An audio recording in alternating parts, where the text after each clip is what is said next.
For today's update, banat bagsik, siya nga ba ang dahilan kung bakit umiyak si Bibi Carla?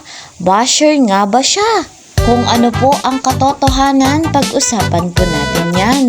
Magandang araw at gabi sa inyong lahat, saan mang sulok ng mundo. Mega love shoutout sa lahat ng ka-member ko ng Karepa, Kalingap Reactor Partner, gayon din po sa mga OFW, subscribers, listeners, mga viewers. Mega love shoutout po sa inyong lahat. At hindi natin makakalimutan, patuloy nating suportahan Kuya Val Santos Matubang at Kalingap Rob. Please po, sa hindi pa nakakapag-subscribe sa kanila, isubscribe nyo po. Mabuti po ang kanilang layunin sa mundong ito. Gusto pa nila na marami pang matulungan at malingap. Kaya po, kapag pinapanood nyo yung kanilang videos, huwag nyo pong skip yung ads. Malaking tulong po iyon para marami pang malingap. Sa bago naman sa aking munting channel, ako pong inyong lingkod, Kalingap Kel, ay patuloy na naglalambing. Please po subscribe, like and share.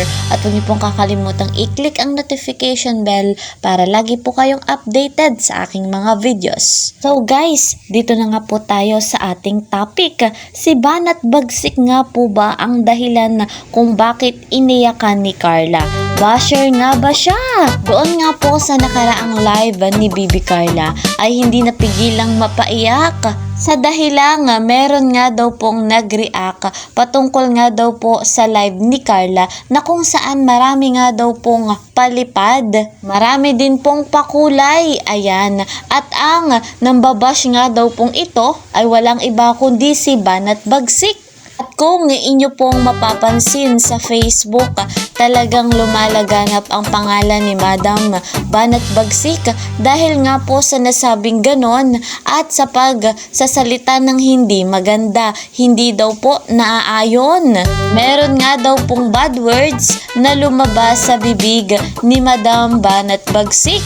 Marami nga po ang nag-post at nagalit sa Facebook dahil sa ganitong pangyayari. Para sa akin po guys mga kalingap, deserve naman ni Bibi Carla na makatanggap po ng mga palipad at pakulay sa kanyang live. Lalo na nga po at siya ay nag-aaral pa.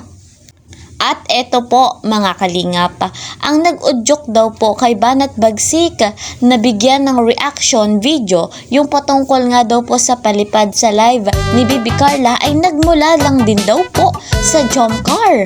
Sa inyo pong palagay mga kalingap, tama po ba ang ganitong pangyayari at deserve ba ni Bibi Carla na i-bash? Kung hindi po basher si Banat Bagsik, bakit po nagsasalita ng bad words? Ayon nga po kay Banat Bagsik, hindi nga daw po siya nagagalit at hindi din daw po siya basher ng love team na jump car ni Kalingap Jomar at ni Bibi Carla. Ayon nga din po kay Banat Bagsik na panawagan niyang tapusin muna yung kanyang live noong nakaraan nga daw po at yun daw po ay malinaw na hindi niya binabash si Carla. Nais niya raw pong sabihin at iparating sa lahat na kung gaano nga daw po karami yung palipad at yung pakulay ay sana daw po ganun din pagdating kay Kalingap Rob. Kung ano man po ang katotohanan sa lahat ng ganitong issue, nawa po ay maayos agad dahil ang pinaka naaapektuhan po dito ay si Bibi Carla. Kawawa naman po yung bata. Maayos at maayos din po ito. Malalaman natin ang katotohanan. Maaksyonan po ito ng ating Kalingap Rob at Kuya Val Santos Matubang. Dahil tayo po ay one Kalingap, one family. Ayan, hanggang dito na lamang pumuli ang ating update patungkol nga po kay Bibi Carla. Ayan, hanggang dito na lamang po. See you po sa next video. Ingat po kayo palagi. Bye-bye!